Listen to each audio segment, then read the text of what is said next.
Welcome r/pro revenge. Got my freshman dorm leader fired a year after he called the cops on me. I've never really posted anything before, but I have a funny revenge/karma story that my friends have always enjoyed. I first got to college my freshman year and met the dorm leader. At most schools, like most colleges, the dorm leader was the upperclassman that lived in the dorms and monitored the freshman halls. My dorm leader's name was Julio, fake name BTW, and at first, he seemed like a nice dude that minded his own business. He talked about how he would stay out of everyone's business if we would stay out of his. Also, he tried to be the cool dorm leader and always mentioned to me about how he drank tons of alcohol his freshman year in the dorms. He gave off the impression he really didn't care if we ever drank in our dorm rooms, but to just keep it on the low if we did. I really didn't drink much at all, but I appreciated the fact he seemed pretty normal and didn't try to rat on kids. During the last week of October of my freshman year of college, I had one of the hardest weeks of my academic career. I was a biochemistry major taking some pretty tough classes and had 3 exams that week. At the end of the week, a friend I had recently made down the hall invited me to his dorm room to watch an upcoming NBA game. As we were watching the game, he had a bottle of vodka and gave some to the guys in the dorm. Being a naive and stupid freshman kid just trying to make some friends, I took 1 shot of vodka and continued to watch the game. As we're watching the game, one of the guys in the dorm spills a bottle of soda and rushes to the bathroom to grab some paper towels. As he walks out of the dorm room, Julio walked by and noticed the bottle of vodka. He laughed and said something of the sorts of "I remember when I was a freshman, haha, just try and keep it down." We thanked him and told him to have a good night. It seemed like a normal conversation and nothing out of the ordinary. 30 minutes later we hear a knock on the door and 2 policemen showed up with breathalyzers. They told us they had received a complaint from Julio about underage drinking and a party being thrown in the dorm room.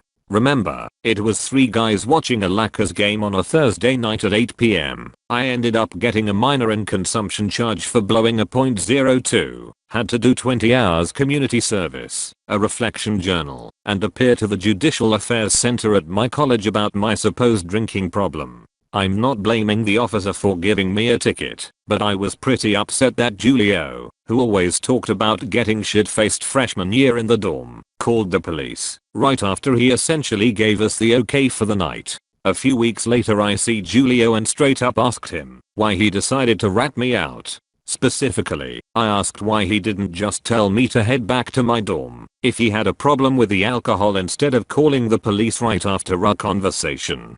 He responds word for word with "You made a decision and had to suffer the consequences of that decision."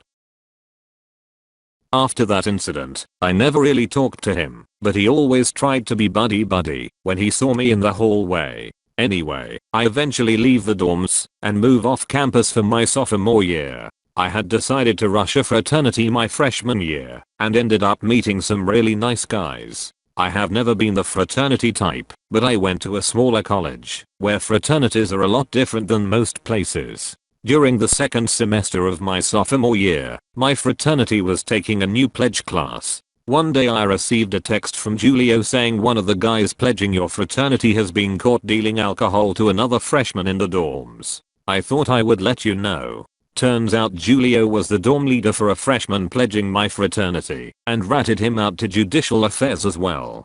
Thinking the term dealing alcohol was the lamest/funniest thing I have ever heard, I sent that to our fraternity group me and everyone laughed about it.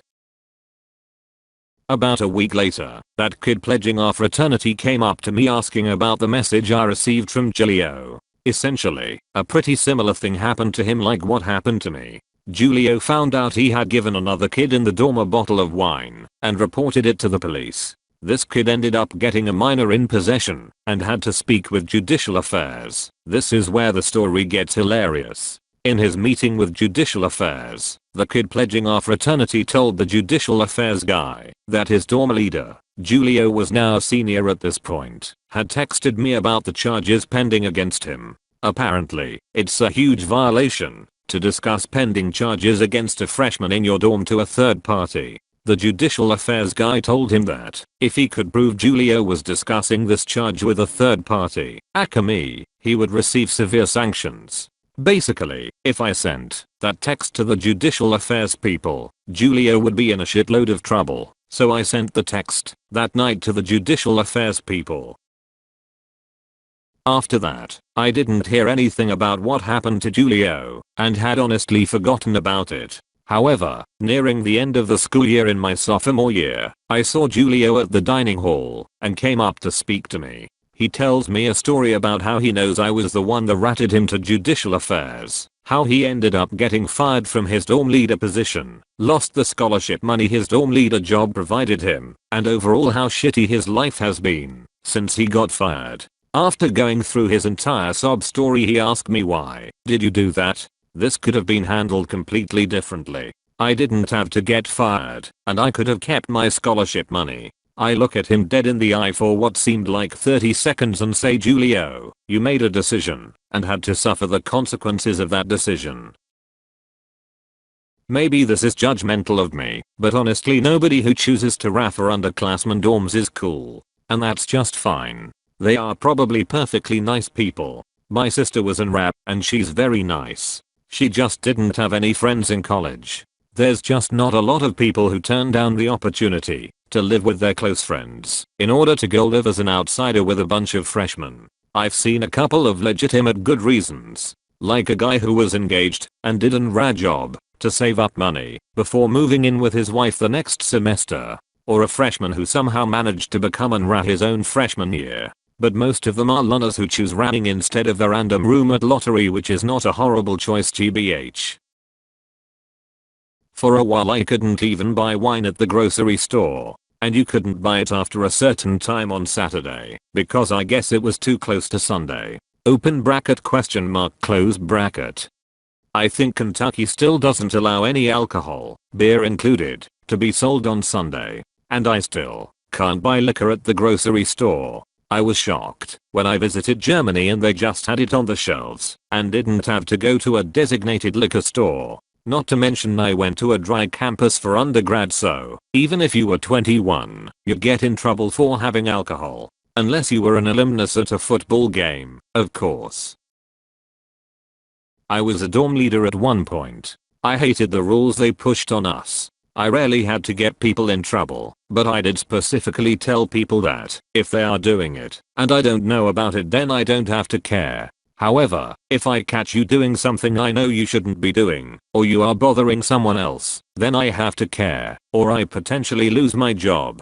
Never wrote someone up for noise complaints, and I gave them a warning under the condition that it didn't become a habit, and that I wasn't having to visit them multiple times in a night. Wrote someone up every single time I could smell weed, because that stuff stinks up the whole hall. Sometimes when I called it was just stink and even the cops thought there was weed, but it just stank like hell. Never once did I catch anyone with alcohol, probably because as long as no one was shit-faced and it wasn't in plain view, it was very easy for them to put the alcohol away before they opened the door. Still had to deal with people who drank themselves silly, and usually someone called us because they were either passed out drunk somewhere or they were on the verge of alcohol poisoning. My view on this kind of stuff is typically, unless it's really bothering me, someone else, or they are doing something really wrong or in danger, then they aren't worth the paperwork. I was a pretty bad dorm leader my second year, to be honest. I gave zero fucks about a lot of rules because my supervisor was a bitch and they tried pushing additional rules on us to force us to talk to our residents and keep notes on them more, as well as go to events with them on campus.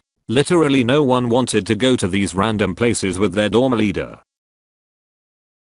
As a former I'm seeing so many red flags that 1. The initial instance is exaggerated, and there is definitely more to the story, and 2. The revenge part just sounds like Ops Chow thoughts of what he wished would happen. Why would police even respond to such an issue? Why would the police just tell them who ratted them out? Why would Julio call the police instead of just confiscating the alcohol and reporting the incident? Why would he care enough to reach out to a former resident, one that he got in serious trouble at that? Why would he come up to Op and deliver a supervillain monologue that perfectly sets Op up for the ol' switcheroo? Most telling though is that you can discuss incidents with whoever TF you want as long as you don't name names, which it sounds like Julio didn't. Could this story be real? Possibly, but it relies on way too many unlikely scenarios.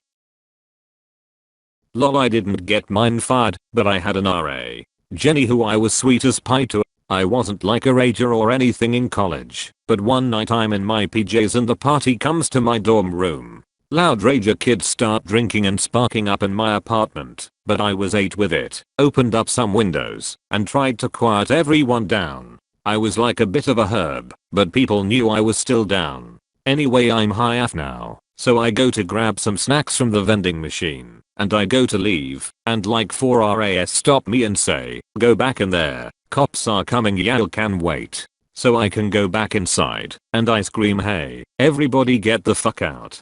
Don't single file, Raz are outside and cops are coming, just get the fuck out." Everybody books so fast, I stay behind with my roommate to fix the damage. I tell you, I must have tossed out 30 beer cans out the window, and hid all of our weed on the windowsill outside to be retrieved after. Cops came, searched everything, I'm in my PJs still, and they find nothing. Mark it as a noise complaint, and I go outside to have a cigarette with them. Lol. Next day I saw my RA, Jenny, told her that she broke my heart that night and I could never forgive her. She got genuinely upset cause it ended up just being noise, never called the cops over pot again. Bruh, what an asshole. I could understand calling the cops if things were getting out of hand or people were in danger, but over a few shots? That seems a bit out of order, tbh. Julio learned a valuable lesson that day. If you aren't willing to do small favors for others, nobody will do small favors for you. I agree that it was 1000% wrong for him to tell you stories of how he drank as a fresher, but reports you to the bloody police over doing a minor version of the same thing. Thank you for watching. If you enjoyed the video, hit like. If you would like to see more, feel free to subscribe.